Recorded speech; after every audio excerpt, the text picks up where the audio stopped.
Hey guys, and welcome back to my channel. Today I have a new literature unit for you. This one is A Christmas Carol by Charles Dickens. This is one of my favorite ones to do, obviously, around the holidays. This book is a little bit more of an intense read than most of my other books, and so we actually do this as a family, and we sit around every night and read for a chapter or maybe a section. Some of the chapters are kind of long. They're called staves because it's like a stage play. And so I broke them up into pages for this literature unit. So there is a link to this particular one in the teacher's manual for this product. And I kind of recommend that you use this one because there's so many different versions out there that the page numbers will be kind of all over the place. And so since there was only 5 staves, I kind of had to figure out a way to organize it. So it's organized by page number and by stave. So obviously all of the books are going to be very similar in content. It's just going to be that your page numbers are a little bit off. So if you can at all get a hold of this one, that's fine. If you can't, you'll just have to kind of read through and figure out. It should kind of go together fairly well, but you'll just kind of have to read through when you're doing the questions and that kind of thing, and the lap books to make sure that they all match. But anyways, if you'd like to see the inside of this one, let's take a closer look. Before we get started, I wanted to introduce you to the newest member of our family. This is Bandit, and he is a Border Collie Corgi mix, and he came from some really good friends of ours who had Border Collies and Corgis. And he basically will look like a Border Collie mostly, but he has shorter legs, so he's kind of goofy looking. He's super fun and friendly and energetic, and everybody is really enjoying him. So the kids kind of got a puppy for Christmas this year. He's a little bit early, but we love him. He's super fun, and I just wanted to introduce you to him in one of my videos so you guys could all see him. Alright, so here's what the cover looks like, and again, this is the version that we're using. It's this nice leather-bound cover one, and it was only $8, so it's not super expensive. And then the pages are gold lined, so it's just kind of a fun Christmas version. And then here's the outside of the lap book.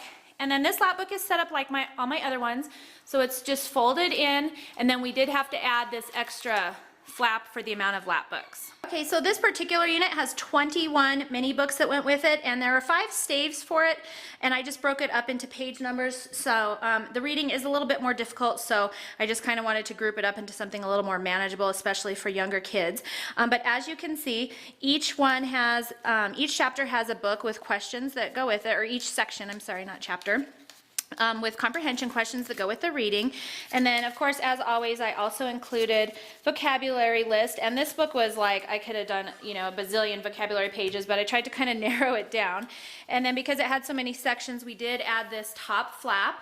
So as you can see, we have several other books here. And these are all just kind of fun. They just fold out into various shapes, and there's questions in there so your students can answer them. And as always, your teacher's manual has the answers to those questions, and then of course the student worksheets don't. And so inside they'll just flap open each little flap and answer the questions. So anyways, that's what the inside of the lap book looks like. And then this is just a lap book cut and attached at the top with some tape. And then there's also instructions on how to make this. I also have a video on how to make the actual lap book basic bone of the lap book. And then on the back I just added a little pocket. And then with each of my units comes an activity guide which tells you exactly what to do and how to prepare your lap book, and then what to read, and then what to do for each one. And then, like I said, the questions for each section and the answers are also in there. And so that is for the entire book. And then it also comes with all of these reports, and so your kids will do, or students will do, a few facts about it. And this one's just a basic overall setting, plot, main characters, what their favorite thing about the story is, and then there's a spot for an illustration, and then there's also a predictions worksheet. This one's a little bit harder because I usually have them look at the cover. If you have another version that has a picture on it, that might be helpful, or you could even go online and look at some of the other covers to help your kids kind of guess where it takes place and what it's about and that kind of thing. And then there's always a protagonist and antagonist, and I think this one is really interesting because I think kind of Scrooge is his own antagonist in this one, but it'd be interesting to see what your students come up with. And then of course there's a book report, which is just a standard, author, illustrator, summary, and then their thoughts on it. And then there's also a book versus movie, so if you can get a hold of a age-appropriate movie version of this for your kids. I know it can be a little bit scary with the ghosts, so you might just want to kind of look at the ratings and recommended ages for this one. And it just talks about the differences and similarities between the book and the movie and the characters and all of that kind of stuff. And then there's also a literature timeline that your kids can fill out, and they can either draw pictures or write in here, and that's just a way for them, it's like a storyboard and a way for them to just note the most kind of important events in the story as they take place. And you may need to print out more than one of these pages. It's totally up to you and your students, and I kind of just let my kids guide what they want, how much they want to do, and that kind of thing, so I'm not super strict on this.